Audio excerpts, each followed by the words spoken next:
Aloha, hey, it's Julie Ziemelis with 365 Hawaii Group with Keller Willams Realty, Big Island, and I am here with our 365 real estate partners. We've got Lance Owens, who is with Legal Real Estate, President Association of Realtors. We've got Delania Branham with eXp Realty. We've got Amber Haley with Hawaii Life. We're hoping to see Jana here, who's also one of our partner members with Keller Willams. And we are going to be discussing the market as it's happening in June of 2022. And first of all, we've got Lance, who is going to bring us information about overall stats, because we missed our monthly stats report because I was out of the country. And then hear a little bit about what Lance has to say about single family homes. And then we're going to bounce it over to Delania, who is going to be talking a little bit about what's happening with the condo market in Kona. And then we have Amber discussing East Hawaii. And if we can get Jana on, we'll also talk about Waikoloa. So, and then we also have the Wynns. We have Marla and Scott Wynn with Wynn and Egan team, and they're going to be talking about what everyone's talking about, and that's mortgage interest rates and how that's affecting the market right now. And then we hope to bring you guys all on if you guys have questions around what we're talking about, so more people can learn about what's happening in the market and can pick up some tips and tricks on succeeding in Big Island real estate. So let us start with Lance. Lance, what do you have to say about what's happening in the market right now? I'm sorry, I was jumping around screens. I'm just it's the big topic everywhere you go right now. What's going on in the market? What's happening? Is the sky falling? What's going on? I'll jump into my media thing the other day, but no, the sky's not falling. And what I'm seeing is, yes, the phone's not ringing as much. It is kind of nice to be able to actually see my wife and actually do some yard work and things that, who would miss doing yard work, right? I did. I was literally, so it is good to start getting a life back. But no, the market's not. It's shifting, but in my opinion, it's a shift and it's not falling, and I think we all needed that shift. Yeah, a little bit more of a break. And in terms of inventory coming on the market for single family homes. So good news right now. So you guys remember 6 months ago, I think our numbers were about 50 was what homes were on the market. There's 82 on the market right now. So that's a 60% increase. That's huge. So, I mean, 50 to 80 sounds small, but when you do the math backwards, that's a 60% increase, and that's good for buyers. And so that's good to know. In condos, we're at 39. We haven't seen 39 in over a year. I don't think, maybe 2 years. I think Delania is going to jump into condos. I'll leave that alone, but it is, but it's good to see inventory again. And we don't have to drop everything we're doing, stop in the middle of breakfast to go run out and videotape something before 10 offers come in on it. So it's kind of nice. That's awesome. And so Delania, I don't know if you saw what was on the market today.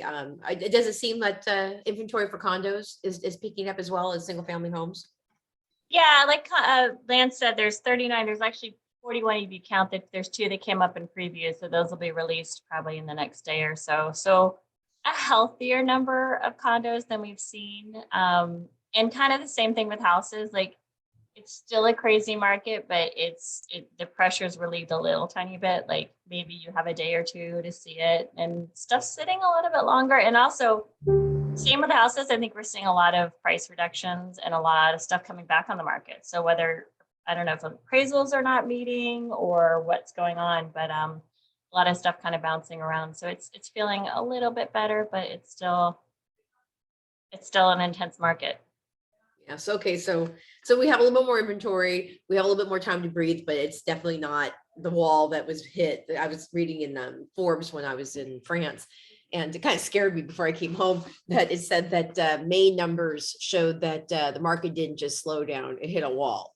And so Lance was saying that the statistics show, though, that people are still buying houses on Hawaii Island. So maybe in other parts of the country, it seems to be slowing down hard. But I think the pent-up demand is still on our island, if I'm correct on that one. So then let's bounce over to see what's going on in East Hawaii. Amber, can you give us some update on what's going on over there? Yeah, hi everyone. In East Hawaii, we're seeing a lot of the same things. I'm seeing we still have a lot of buyers, but I kind of have to switch my mentality now when I look at days on market, where it used to be I'd see 15 days and I'd be like, wow, what's wrong with it? And now it's like, oh, it's just like a new listing.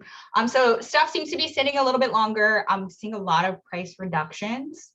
Like I think Delania was just saying, and it was kind of fun to listen to Lance talk about his like experience with the shift in the market. I feel the same way. I felt like I've been on call for 2 years and now I'm not so as on call. I'm like, oh, this will probably, we don't need to go in the next 10 minutes to go look at this house. Like we can go tomorrow morning and get an offer in. So yes, I feel the shift. I also work with a lot of people who are relocating to and from the island. So I've been talking to more and more agents on the mainland because I kind of like to work cooperatively with them if it's a buy sell. And the feedback I've been getting from mainland agents is that they're like, wow, we haven't seen a slowdown like this, in a long time. And while I do feel that, I don't feel it like I'm hearing from agents on the mainland. They're like, wow, I've never seen anything like this. So yeah, still a lot of pent up buyer demand, definitely on Big Island. I'm still seeing a lot of cash. Let's see, median sales price for Puna, which is our busiest market, right now is about 380,000, which is up quite a bit from like last year even. And Hilo, like South Hilo, so closer to Hilo proper, it is median price right now is about 535. So that's the prices seem to be staying kind of, I'm not seeing a huge drop in prices by any means, but yeah, it's definitely a little bit of a shift. Yeah. Because I don't think you guys, I've been through a couple of these downturns. What usually seems to happen, you can back me up if you see this, is that they raise the interest rates, buyers freak out, and then buyers pull back, and then sellers don't get the memo, right? And then they still overprice, and then finally they go shit. And then this starts dropping the prices a little bit, and then the buyers come back into the market. Am I right? So I'd like to think that we're going to have a opportunity for people who maybe felt priced out. Maybe they don't have to be completely priced out of the market if they hang on just for a little bit longer. So speaking of pricing and rates, let's bring Marla and Scott in to talk about what's happening with the rates and the mortgage market. You guys hit it. We're good. So rates, as we all know, drastically increased from January, and I think it shocked everybody, including mortgage lenders, that they went up as quickly as they did. They're relatively flat right now. So we see some increases throughout the day, and then also pricing getting a little bit better, but it's not a huge swing either way. One of the strategies that I've been sharing that could be really helpful, it seems that those sellers are willing to reduce their price somewhat. So a better thing for sellers to do rather than reducing their price by 20,000 would be to offer a seller concession to the buyers, because then the buyers can use that money to buy down their interest rate to make the home more affordable. So, a $20,000 decrease in price is not going to have a huge impact on their monthly payment. But a $20,000 credit toward closing costs to buy down their rate and cover their closing costs will have a big impact on their monthly payment, which also then would get them qualified for a higher purchase price. So that's just a little tidbit for buyers and sellers at this point. I think there's a little bit more room for negotiation based on, everything we've been seeing. So sellers probably are a little more willing to listen. Hey, I got a quick question.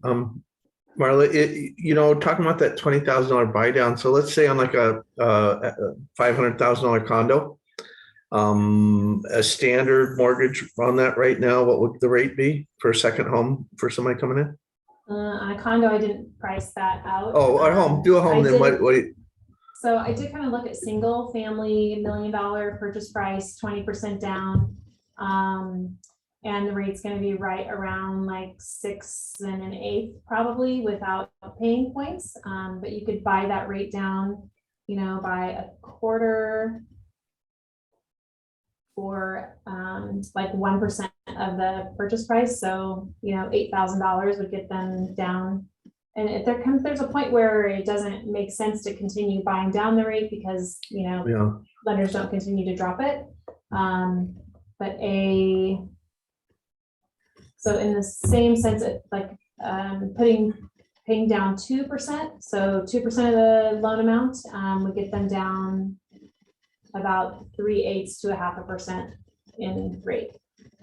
So Okay, I was wondering, I didn't know what 20 grand or like you said, so $800,000 loan, you're talking about, 1 point is, $8,000, right? So right, and that's going to drop you a 0.5%? Is that about about a a quarter? Yeah. 1/4%. Okay.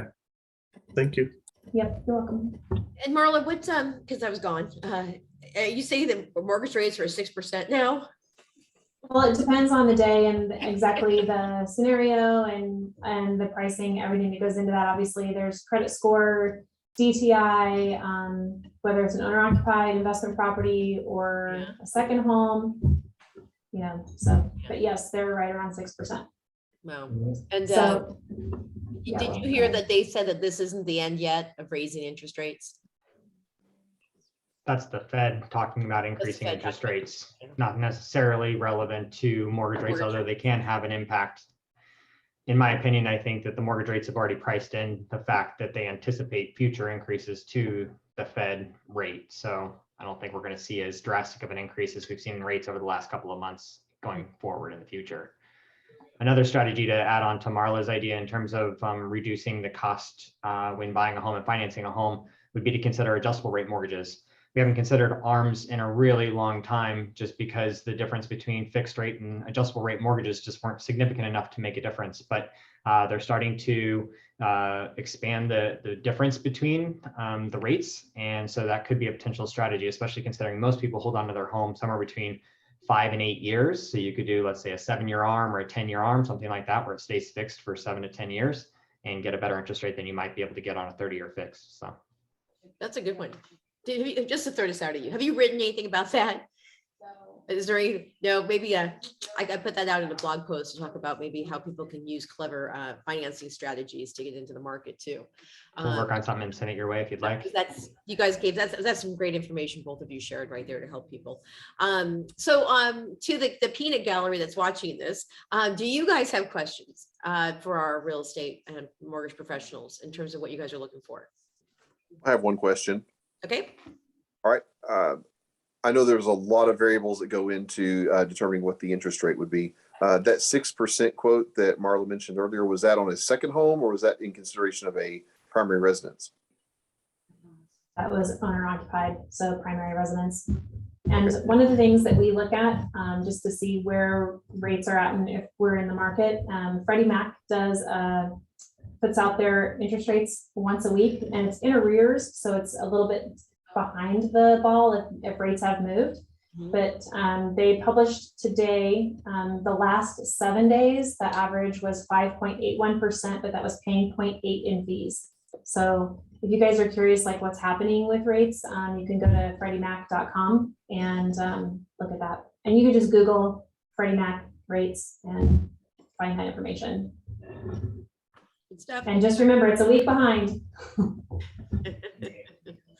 I hate to Another be that option- guy that, oh, I'm sorry, go ahead. Go ahead, Lance. I hate to be that guy that says, remember when, because it feels like it was just yesterday, but you know, it was 20 years ago when we bought our home and we got it for about 6.25%. And I remember everybody saying, there's no way you can't get a loan that cheap. You know, it was a USDA loan. It was 103% financing, and nobody believed that we were going to get a loan for that. You know, everybody was telling us 8-9% was the best we could get. And so really, this is probably where it should have been for it. We shouldn't have been I mean, I don't want to take anything away. I love our interest rate we have on our new home too, but it's just reality that it costs money to loan money. Right. Yeah. The 2%, I think, helped drive this whole crazy anyway. So, you know, all the people got in, God love them, but yeah. So, and then Marla, I know that both of you and Scott can't be prognosticators of the complete future. However, what do you think coming into the rest of the year is going to look like? You think it's going to hold steady? It sounds like, Scott, you think it's going to just kind of hang in, or are we looking at, are we done ever seeing 2 and 3%? I think we're done for quite some time for the foreseeable future. I just don't see that happening again anytime soon. But I don't know that any of us would have ever predicted the economic state of our country right now anyway, right? I mean, there's so many things going in weird directions that I don't think we've ever seen, and with inflation and interest rates and with the real estate market and the stock market and the bond market. And I mean, all those things are just going in very weird directions right now. So I think it's somewhat hard to predict, but when I look at all the people that are much smarter than I am, the economists for like Mortgage Bankers Association, or the National Association of Realtors and things like that, they're predicting that interest rates are going to just kind of settle in for the remainder of the year and possibly drop sometime after that. But these guys are also the ones that forecasted interest rates by the end of 2022 would remain as low as like the high fours. So again, nobody necessarily knows. They can just go off of the data that's available to them at the moment. But my best guess is that it's just going to kind of stay steady here for the remainder of the year. There we go. Okay. And then I'm gonna add really quickly, but to piggyback on what Lance said about rates, like the interest rate does impact your payment, but it has very little to do with owning your home, especially if you're planning to stay in your home for a long time, because the market rates are going to go up, the value is going to go up, you're going to build equity. And if you don't get into the market at some point, you're going to miss out on that equity. You know, you're going to be building an asset. You know, an example, 20% down on a $500,000 home. And I know we don't have a lot of homes in that price range, so maybe on the east side of the island, but just is easy math. But if you put $100,000 down, you have a $500,000 asset, and you're growing your wealth based on a $500,000 asset with a $100,000 investment. So even though you're making payments at that higher interest rate, you're still increasing your overall wealth over time by doing so. So I know it hurts, but it's, I think, still a good value. Yeah, long-term investment strategy is for sure. So, and then speaking of prognostications, Lance and Delania, where do you guys think is going to happen in the West Hawaii housing market in the next 4 or 5 months? Just take a guess. What do you think? Well, it's so hard to predict because you look at the hot sheet right now and it's like prices dropping. And then, I mean, Pualani Estates is their prime example. 2 just came up, I think, at $1 million or close to $1 million in that neighborhood. It's mind blowing. I mean, after the crash, 2008, 2009, you could get into there for under 300,000. A few years ago, it was like in the mid 5s, mid 6s. And then, they climbed, but I'm like, that's the peak. That's like they're coming up on the market right now in the last few days at the highest they've been in that neighborhood. So I'm like, okay. And then other houses are dropping and stuff sitting. So I think everyone's kind of in a weird limbo-y place. And all the, everything that's sold right now, as far as comps, they got in before things started to go haywire. So I think it's going to take us a few months for everyone to kind of get on the same page. It's like when this market started. It took a little while for us all to be like, okay, this is what's happening. So I think we've got a few months of that. And then, we're going into our busy season. So it's going to be interesting. Yeah. I think so too. I think we're, just like Delania said, it's going to take a while for things to shake out and see where we're at and what's happening. I think the biggest thing that I've noticed for the last 2 years, it's been like a staircase. Something sells at this point, the next one comes on at this point, the next one comes on at this point. It hasn't been like, well, this sold here, so we're a little bit nicer, we'll go a little bit higher. And I think we're going to be more, instead of a staircase, we're going to be a little bit more like a handicap ramp. It's going to be going up, but it's not going to be like a ladder going up. It's going to be, I think you asked me 2 or 3 months ago, I thought it was going to be about 7%. And now I'm backing that off on what's changing to probably a 3 or 4% increase at the end of the year. That's just a guess. Yeah. So when you're saying this step up, what do you think stepping down is going to look like when people are now putting houses on I saw on the hot sheet too, like 3 or 4 houses were going for under like $30,000. They're doing price reductions. So if a house sells for a little bit less, then that sets the bar for the next house, right? Yeah, well, yeah. I mean, it can, but it depends, because they were pricing it on that step. They weren't pricing it like we should have. I mean, for the last couple of years, we've just kind of wadded up the comps and thrown them in the corner and said that that doesn't matter. I'll share them with you. Here they are, but really they mean nothing in this market, because that house or that condo is going to sell for that price that they're asking, because it can. Now we do have the ability, we've gotten 60% more inventory. So we have the ability now to start looking at comps and using them again. But how are they going to shake out? Because the price reduction I'm seeing are people that priced it like this off of the last sale. They didn't price it appropriately. And that's not the agent's fault all the time. A lot of times, it's the clients. They just don't listen to the realtor. So they take even longer to catch up than everybody else in the market. And Right. Amber, what do you think on your side? Yeah, I feel like you guys articulated a lot of things really well. And there is kind of this like time of confusion too. I'm seeing it with a lot of my buyers are changing their minds about their strategy in this market. They're like, oh, never mind, we don't want to buy yet, interest rates. And then, oh, never mind, we better buy quickly because of interest rates. Or, you can't find a rental on this island. That's super hard too. So they're like, oh, okay, we were going to rent. Now we're back to buying. Everyone's a little bit confused.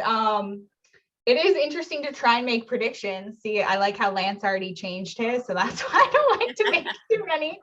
But yeah, I agree with like the pricing. You described that really well. And I also think a lot of agents have been willing to take listings at a much higher price than they would have, 3 or 4 years ago. It used to be like, I'm not, agents, they don't want to waste their time at a price they know is unrealistic. But in this crazy market, people have been listing things crazy. And so we're kind of at a time now where we're maybe kind of backing off from doing that as much. I don't know if you guys would agree. You've seen a lot of agents just taking listings where you're like, oh, they don't usually take listings that are super overpriced, but that feels really overpriced.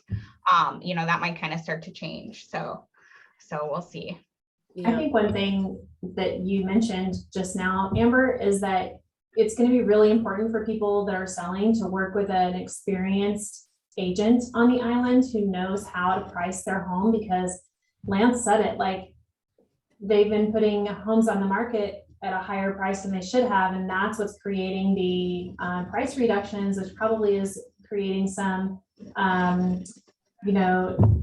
fear in buyers maybe that, oh, homes are coming down, we should just wait, or fear for sellers, but making sure that the home is priced right, so that it doesn't sit on the market. You don't have to have those reductions. Right. So I'll tell all of you guys, because I've seen this for a long time. In fact, this happened to one of our realtors, is when you hire a realtor, you hire them because they're smart and they know what they're talking about. So when they tell you your house is worth a certain point, don't beat them up on the price, because usually you end up failing by losing about 20% on a down market. Because I've seen that now where they come in and they go, I'm going to tell you the price. Like, why did you hire a realtor if you're not going to listen to them?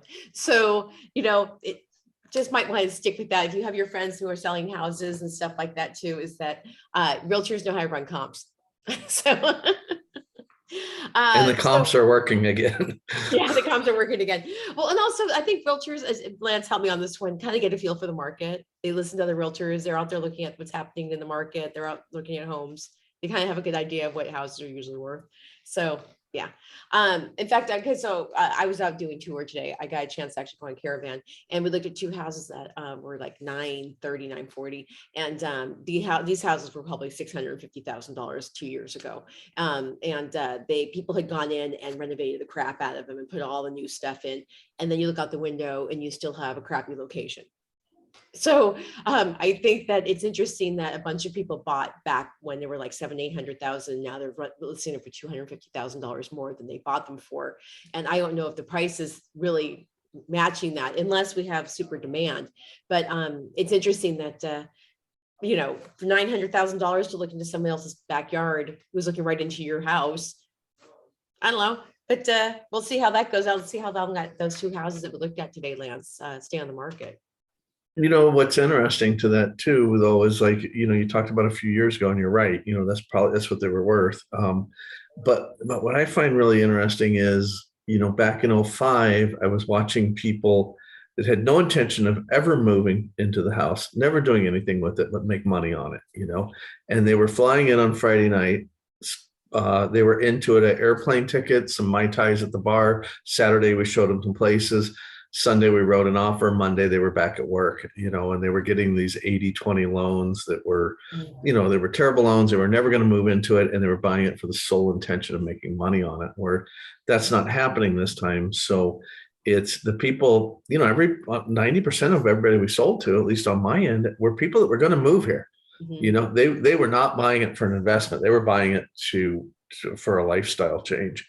And so that's a huge difference from working through 04, 05, 06, and 07 that I see is like, wow, that's, it's nothing like that. So I don't think we're going to see that hitting that wall and falling, because it's not like that, but We don't have investors flipping, like just to try and get the extra 5 or 10%.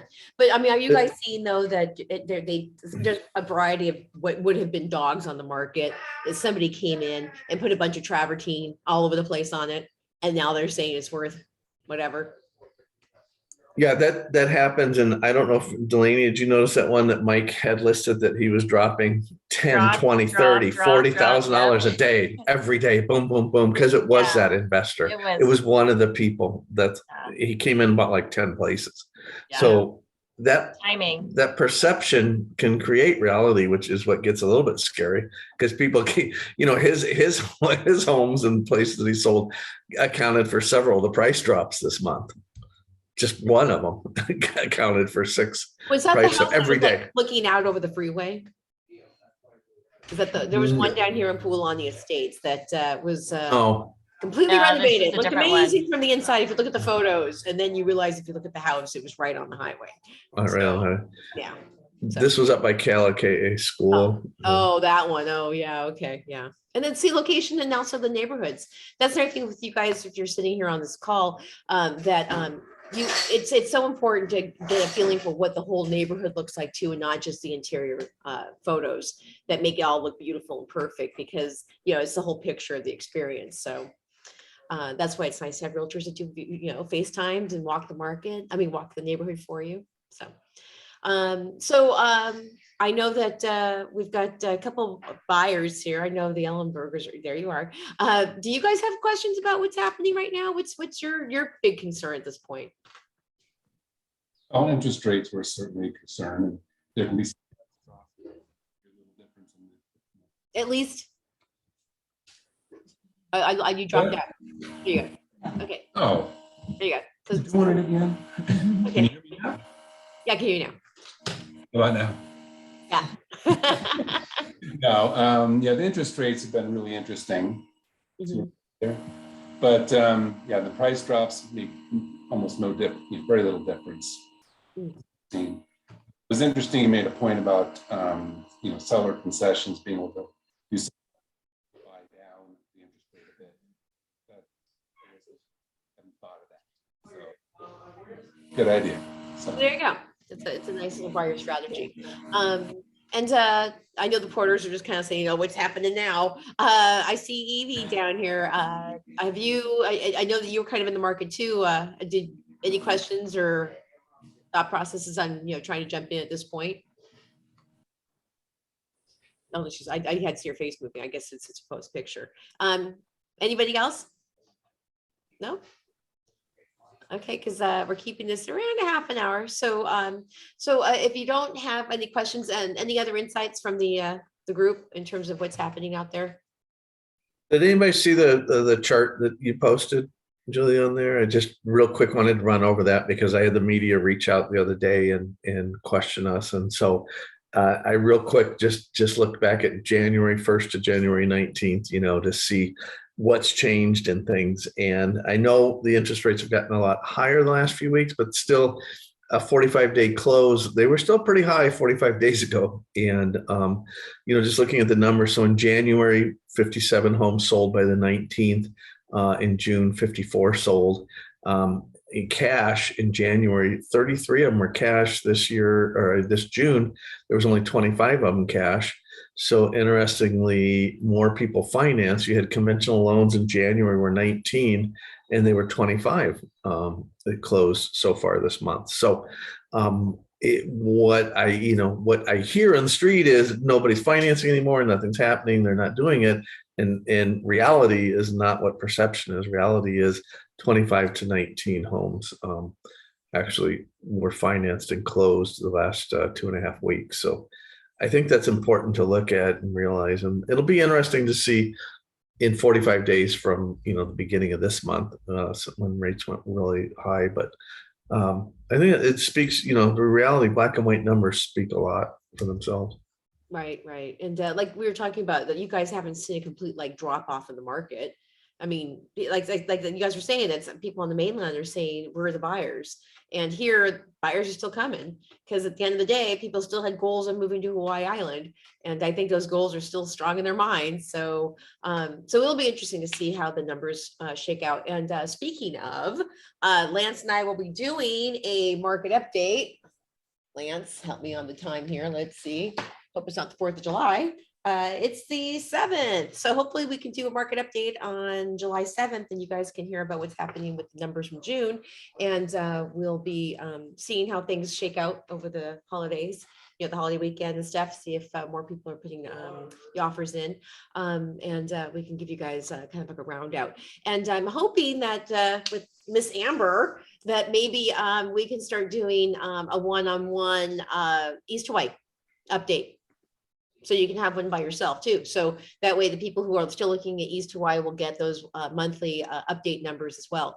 And so I'll work with you on creating something like that. That way our people who are in the market for East Hawaii don't have to keep hearing West Hawaii numbers.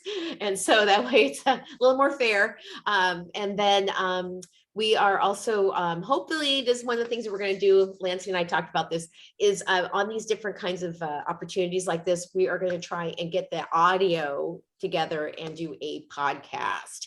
So that way people can listen to this while they're gardening or out running around or whatever. So we've got some fun, more educational things coming up as we enter the second part of the year.